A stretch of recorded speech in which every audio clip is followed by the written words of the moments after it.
Amigos, bienvenidos de nuevo a Mundo Contable, este espacio del Colegio de Contadores Públicos de Lima, el único, gracias a su multiplataforma de comunicaciones, que está destinado a facilitarles la vida, actualizar también con información a los miles de agremiados, no solamente del Colegio de Lima, sino también de todos los contadores públicos a nivel nacional. Y sobre todo en su gestión empresarial, por eso el tema que nos convoca en esta edición son las normas internacionales conocidas como las NIF de información financiera. Y un experto en este tema nos acompaña el día de hoy. Tengo el gusto de presentarles a Héctor Villalobos, socio de auditoría y consultoría en H&V, Grupo Consultor Empresarial. Un gusto contar con usted. Álvaro, un gusto, el gusto es mío. Muy bien, estas NIF, como veníamos comentando hace instantes previos, ¿son estandarizadas internacionalmente o hay, como pasaba en la televisión, que había una plataforma PAL, una plataforma NTSC, dos lenguajes que no eran compatibles entre ellos, el litro versus la libra, o el kilo versus la libra, la yarda versus el metro, lenguajes distintos a nivel internacional? Tal como lo has comentado, ¿no? Tanto puede pasar en un entorno, digamos, también de pronto informático, ¿no? Hablamos de diferentes lenguajes de programación. En el mundo contable hablamos de un lenguaje universal. Un lenguaje que precisamente, o el principal objetivo de estos estándares internacionales, lo que buscan es uniformizar, ¿sí?, que todos hablemos ese mismo lenguaje.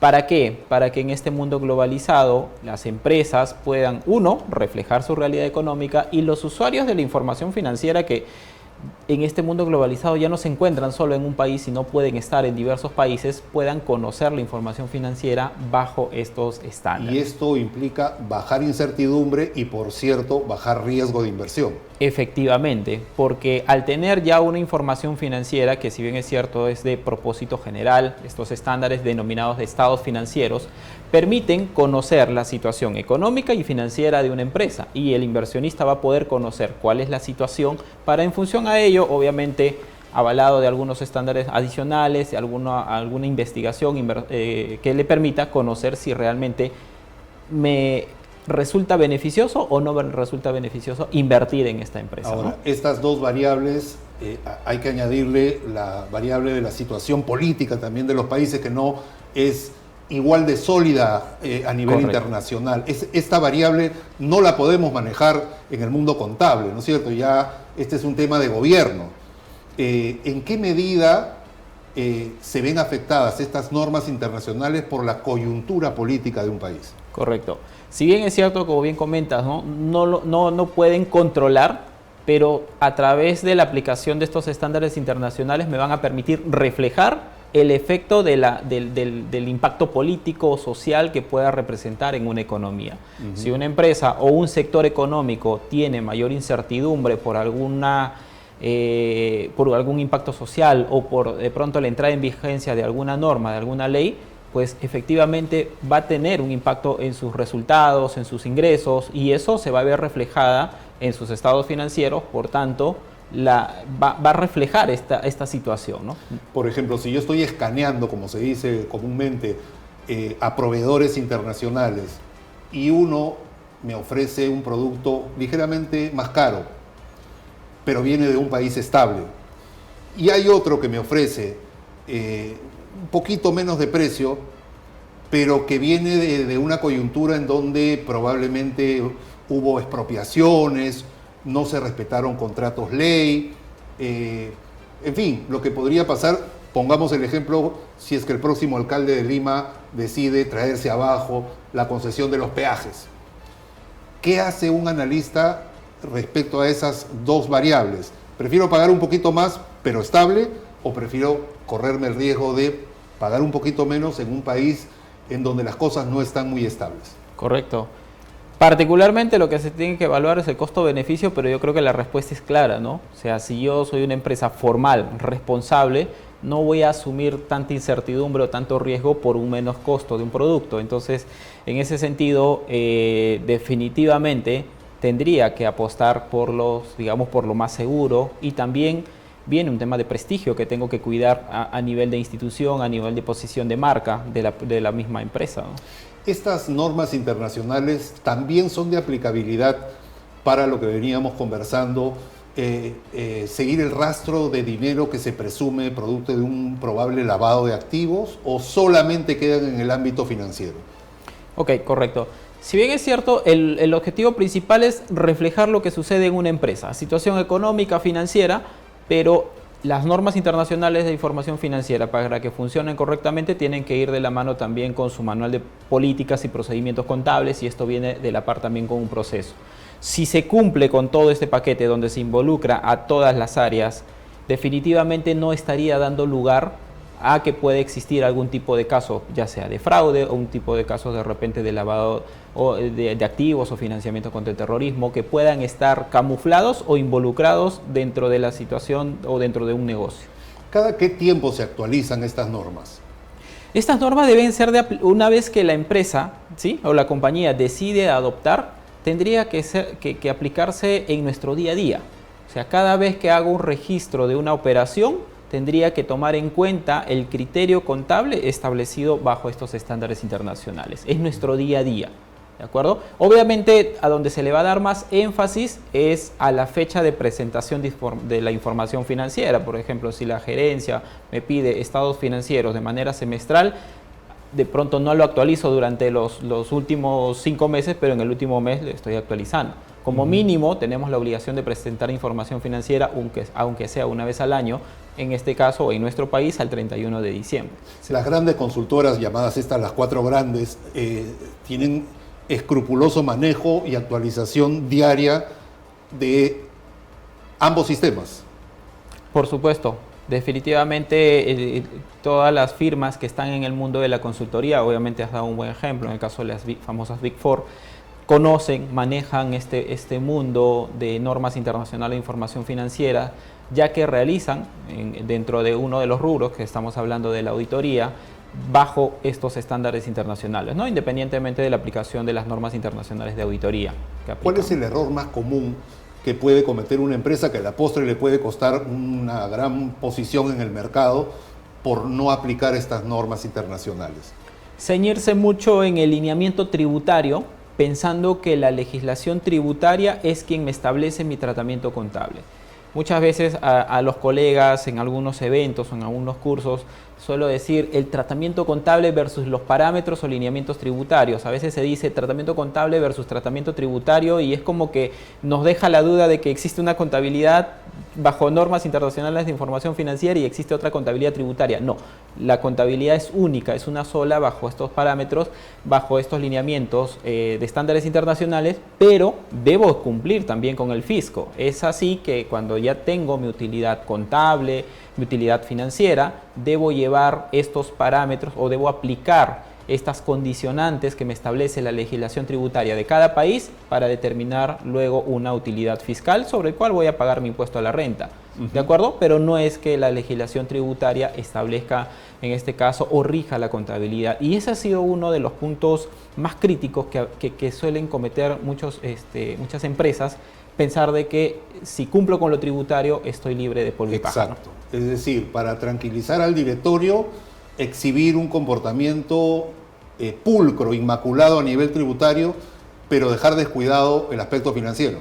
Sí, y el aspecto financiero, si bien es cierto, a veces suena como para empresas grandes, el aspecto financiero también implica evaluar la gestión, ¿no? Entonces, incluso los pequeños negocios o las pequeñas empresas deberían evaluar gestión, porque eso me va a permitir tomar decisiones acertadas para que mi negocio vaya creciendo, ¿no? Entonces, como muchas veces le damos mucho interés a lo tributario, no evalúo gestión y es como que el negocio va marchando, pero bueno, simplemente por inercia y no porque estoy tomando decisiones sobre los números que me están arrojando mis estados financieros, ¿no? Eso pasa porque debe dar una buena impresión a, por decir, un comprador internacional, decirle, yo cumplo tributariamente al milímetro en mi país, no estoy en las centrales de riesgo, o sea, llegar a presentarse con la mejor cara, pero de repente hay una realidad que no está siendo presentada y finalmente se nos cae un negocio por eso.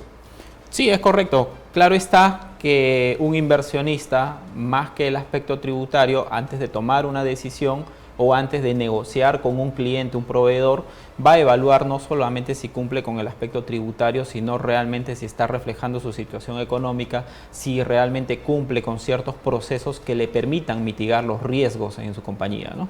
¿Qué importancia para las entidades crediticias tienen estas normas internacionales? Definitivamente el hecho de tener una información financiera bajo estos estándares internacionales les da esa tranquilidad de poder contar con estados financieros que reflejan la situación real y que voy a aplicar los indicadores para el cumplimiento de los covenants que va a establecer la entidad financiera y que estos son real. Si bien es cierto y que incluso nos ha pasado con algunos clientes que producto de la implementación de normas internacionales de información financiera terminan reflejando o fortaleciendo tanto su activo como su patrimonio y que en consecuencia al inspirar una mejor confianza a la entidad financiera acceden a una menor tasa de interés, bueno, preferentemente mínima, pero de cierto modo en el tiempo resulta favorable en este aspecto, ¿no?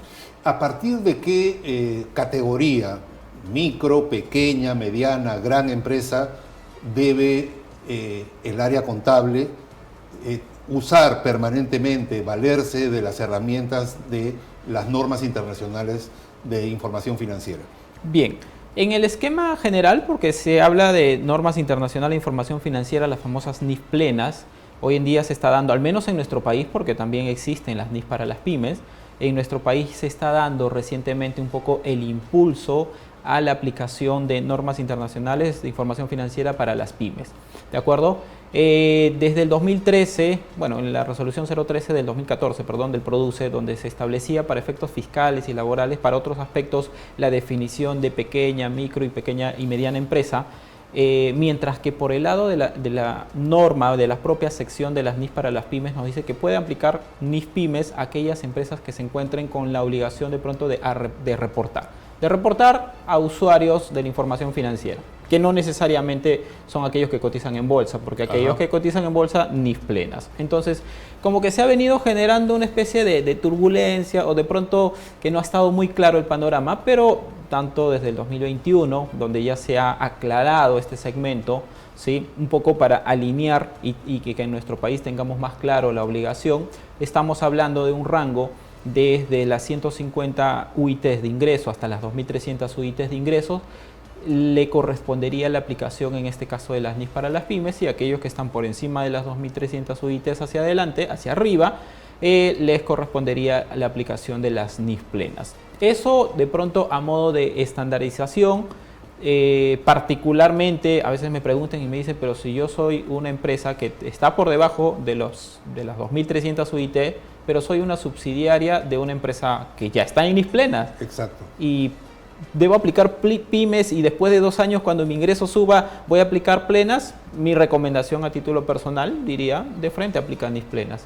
Lo que busca las NIF para las pymes es darte un lenguaje tal vez no tan complejo, que el golpe de las prácticas actuales no sea tan fuerte a la aplicación de las NIF.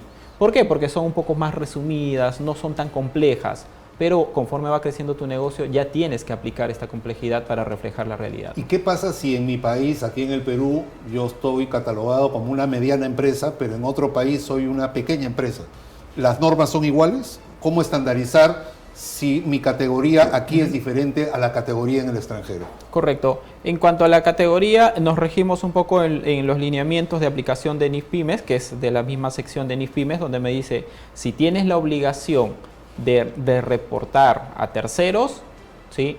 Sin la necesidad obviamente de reportar a bolsa, puedes aplicar NIF pymes, ¿de acuerdo? Sí existe un poco esa disyuntiva, ¿no? Donde, oye, acá de pronto puedo ser pymes y de pronto allá, ¿por qué tengo que aplicar NIF plenas? O de pronto acá plenas y allá de pronto NIF pymes, como por ejemplo en Colombia sí se le ha dado bastante importancia desde un tiempo atrás a la aplicación de las NIF para las pymes. Entonces, cumpliendo este requisito, que si bien es cierto es un poco genérico, permitiría de pronto llegar a una estandarización, o de lo contrario, nos sometemos a la aplicación de las NIF plenas y ya evitaríamos esta controversia, ¿no? Muy bien. como se nos está venciendo el tiempo, hay que hacerle la recomendación también a los chicos que están cursando por la mitad o quizá en el tramo final de su carrera de contabilidad en cualquiera de las universidades del Perú. Este es un tema reciente, es un tema nuevo, es un tema que necesita más doctorados, maestrías, cursos de especialización, actualización permanente para quienes quieran especializarse en este ángulo especial o en esta materia especial de la carrera de contabilidad. Bien, a modo de pronto de anécdota, particularmente, bueno, sí, con fuerza entra la aplicación de las normas internacionales de información financiera en nuestro país a razón de como consecuencia de una ley que salió en el 2011, que fue la 29720 en su artículo 5, donde exigía, ¿sí?, a las empresas, obligaba a las empresas a realizar la aplicación, en este caso, de presentar sus estados financieros bajo NIF y también sus estados financieros auditados. Independientemente que estés o no obligado, o sea, que no estés en bolsa, aquellas empresas no obligadas a reportar tenían que someterse a este lineamiento. Esa norma fue en sí derogada por el TC en el 2016 y es como que de pronto no se le, de ahí en adelante existía un poco esta disyuntiva de que si existe o no existe la obligatoriedad, hasta que, bueno, el Consejo Normativo de Contabilidad hoy en día ya ha ido aclarando el panorama de que efectivamente las normas contables que debemos aplicar vendrían a ser estos estándares internacionales. Respecto a tu pregunta, anteriormente, es más, particularmente en mi experiencia, no se le daba mucho énfasis en los sílabos o en la currícula de la misma universidad sobre estos temas. Más énfasis se le daba incluso al aspecto tributario. Hoy en día ya está dentro de nuestra currícula. Hoy en día ya hablamos este lenguaje universal, pero obviamente si quiero conocer o dominar todo el paquete de estándares internacionales, muchas veces es recomendable un programa de especialización que me permita conocer a profundidad, o más que conocer, reforzar. Lo que antes para nosotros, de pronto algunos colegas que tengan muchos años, algo así como yo, les tuvo que empezar un poco desde cero, pero hoy en día ya los colegas ya han salido ya con esta, digamos, como parte de la currícula estudiando, sería más que nada fortalecer, y también ya es el día a día. Particularmente muchas de las empresas ya están llevando la contabilidad bajo estos estándares internacionales. Este es trabajo para los colegios departamentales de todo el Perú, ¿no? Actualizar este tema, ¿no? Correcto, es uno de los temas que está, digamos, en lista y que particularmente suena gratificante porque veo que siempre los colegios ya están muy activos en programas de especialización, tanto en NIAS, en normas de auditoría, en normas de información financiera. Existe hoy en día también con la tecnología la forma de poder, digamos, tener a la mano la información para poder seguir aprendiendo, ¿no? Muy bien, definitivamente este es un tema muy amplio, de repente habrán ejemplos que habrá que analizar con mayor detalle, ya casos específicos que por la premura del tiempo no hemos podido tocar de manera al detalle en este importante encuentro el día de hoy con nuestro amigo Héctor Villalobos, quien nos ha acompañado, también para provecho de ustedes, amigos contadores públicos colegiados, a los cuales les agradezco su sintonía, no sin antes agradecerle al señor Villalobos también su presencia aquí en Mundo Contable. Muchas gracias. Agradecer al Colegio de Contadores por la oportunidad de poder compartir, y creo que esto ayuda mucho un poco a concientizar y a continuar con el estudio contable. Muy bien, muchísimas gracias, señor Villalobos, y a ustedes también, amigos, por la sintonía aquí en Mundo Contable. Será hasta la próxima.